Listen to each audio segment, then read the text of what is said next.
Now coming to the most common rhythm which you see in the perioperative period, that is atrial fibrillation.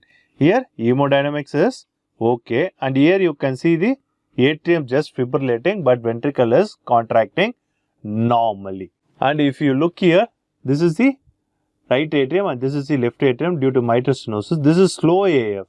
Here you can see because of ineffective atrial contraction, blood is getting stagnated here. Smoke of blood is seen here, and this later forms a clot and dislodge. That is very, very important. Because of ineffective atrial contraction, blood gets stagnated here, which later forms a clot. And this is the right atrium and this is the ventricle. Here you can see the atrium just fibrillating, not contracting at all, but at the same time ventricle is contracting. Here you can see the atrium is just fibrillating. So coming to the characteristics of atrial fibrillation, here atrial rate is around 250 to 400 beats per minute. The ventricular rate is around 60 to 170. When the rate around 60, it is slow AF. When the rate is greater than 170, it is fast ventricular rate. The rhythm is irregularly irregular and absent P wave. Absent P wave and irregularly irregular pulse is a hallmark of atrial fibrillation. QRS complex are usually normal and the RR interval is irregularly irregular. As I said earlier, atrium contributes to around 20 to 25% of cardiac output. When there is atrial fibrillation, there is chaotic atrial activity and the atrial kick contribution to cardiac output is lost. So the stroke volume decreases around 30%.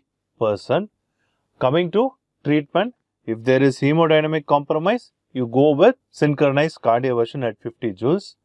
For rate control, use digoxin, beta blocker, calcium channel blocker and amiodarone.